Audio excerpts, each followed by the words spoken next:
Activities हो रही है। ऑल आउट वॉर होगा या नहीं होगा, एक्चुअली कल के मुकाबले आज जो इंटेंसिटी है वो थोड़ी कम लग रही।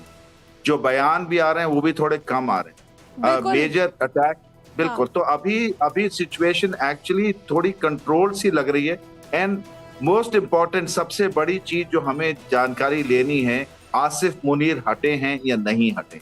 क्योंकि अगर वो हटे हैं और सेना की कमान किसी और जनरल को दी गई है या ग्रुप ऑफ जनरल्स को दी गई है, वो बहुत ज्यादा। मुझे माफ कीजिएगा, मैं आपको रोकना चाहूंगी। एक बड़ी खबर आ रही है इस बीच, वो दर्शकों तक सबसे पहले पहुंचा दें। सांबा सेक्टर से जुड़ी, सांबा सेक्टर में 7 घुसपैठिए मारे गए हैं। जैश के आतंकी थे मारे गए घुसपैठिए, ये बड़ी जानकारी मिल रही है सांबा सेक्टर में।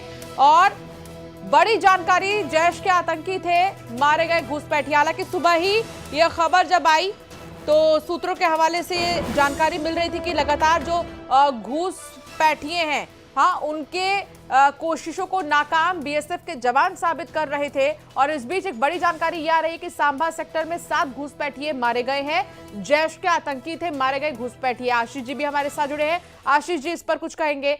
सांबा सेक्टर को टारगेट किया जा रहा था घुसपैठ के लिए। देखिए, सांबा हमेशा से एक ऐसा, उसकी जो ज्योग्राफी है वो इस तरीके की रही है कि वहां से इन्फिल्ट्रेशन अक्सर प्रयास किया जाता था और संभव भी हो जाता था। क्योंकि वहां की जो बनावट है जमीन की, उसमें इस तरीके की बनावट है कि जो पहाड़ हैं उनमें बहुत छोटे छोटे गैप होते हैं। तो उन छोटे छोटे रास्तों से अंदर घुसना थोड़ा आसान हो जाता है, आपको पता नहीं चलेगा। हाँ। तो कहीं ना कहीं इसीलिए अभी आप देखिए कि इतनी दोनों तरफ से जो है एक तरीके से युद्ध जैसी स्थिति है। युद्ध ऑफिशियली घोषित नहीं है, लेकिन हम लड़ तो रहे ही हैं। हम आज के जमाने की लड़ाई, वैसे भी टेक्नोलॉजी की लड़ाई ज्यादा होती जा रही है। आने वाले भविष्य में सारी लड़ाइयां टेक्नोलॉजी की ज्यादा होती जाएंगी। वही हम देख रहे हैं कि अब जरूरी नहीं है कि हम हथियार लेकर के जो है बॉर्डर को क्रॉस करेंगे। हमारे पास वो सिस्टम है, मिसाइल्स हैं जो मिनटों में यहां से जाके वहां बर्बादी का वो आलम कर सकती हैं जो लाख आदमी मिलकर नहीं कर पाएंगे। तो इसलिए अब टेक्नोलॉजी का इस्तेमाल ज्यादा हो रहा है। ऑफिशियली नहीं कहा गया है कि लड़ाई हो रही है, लेकिन लड़ाई तो चालू है कि हम लड़ रहे हैं एक दूसरे से। हम बमबारी कर रहे हैं, सब कुछ कर रहे हैं, मिसाइल्स का इस्तेमाल कर रहे हैं। पाकिस्तान हम पे हमले करने की कोशिश कर रहा है। ये बात और है कि पाकिस्तान के द्वारा किए गए मिसाइल अटैक सारे विफल होकर दिए हमारे जो एयर डिफेंस सिस्टम थे उनने।